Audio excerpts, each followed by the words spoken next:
पूर्ण किल्ल्याला राजाने हे एकच प्रवेशद्वार बांधलेला आहे, जिथून तुम्ही आतमध्ये प्रवेश केलेला होता.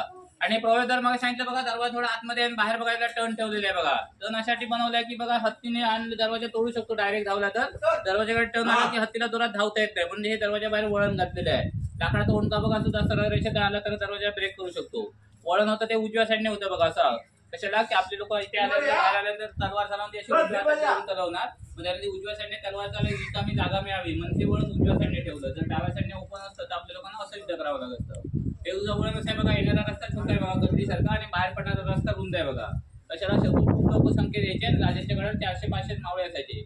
मग समजा त्यांचे 5 लोक तिकडनं आले तर निदान आमचे 7 ते 8 लोक इथे उभे राहणार आणि त्या 5 लोकांना तलवारीने कापू शकणार. समजा याच्या उलट झालं की 5 लोकांनी आमच्या 8 लोकांनी ते लढाईत मारलं आणि त्यांनी दरवाज्यातून घुसायचा प्रयत्न केला तर हे बघा, हे 3 होल आहेत आणि हे साईडने होल आहेत गरम तेलाचे मी सांगितलेले. या 3 होल मधून जे तेल होतणार डायरेक्ट शत्रूच्या अंगावर पडणार, शत्रूला चटका बसून तो मागे सरकणार. आणि या भिंतीतून वर तेल होत नाही, याच्यामुळे काय होणार, भिंती इकडनं बाहेरून तेलकट होणार आणि भिंती तेलकट झाल्यामुळे इथल्या शत्रूला वर चढायला ग्रीप मिळणार नाही. म्हणजे शत्रू चढून पण इथनं आतमध्ये येऊ शकत नाही आणि डायरेक्ट दरवाज्यातनं घुसू पण शकत नाही. आता हा जो दरवाजा किल्ला बांधला तिथपासून तो दरवाजा 350 वर्ष होऊन गेलेली आहे.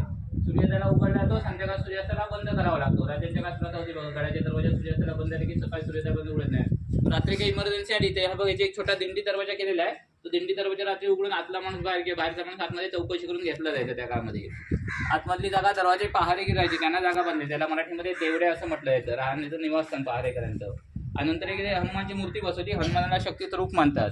सैनिक समजा इथे लढाईत कधी हरू लागले तर त्यांना हनुमानापासून लढण्याची स्फूर्ती यावी म्हणून हनुमान मंदिर राजाने किल्ल्याच्या बाहेर बसून घेतलेले आहे. आणि दरवाजासमोर लाकडाची भिंत घातलेली आहे. शत्रूने तोफा चालवल्या तर तोफातनं जे लोखंडाचे गोळे येणार ते भिंतीमध्ये पलीकडे अडकणार आणि दरवाजा सुरक्षित राहणार.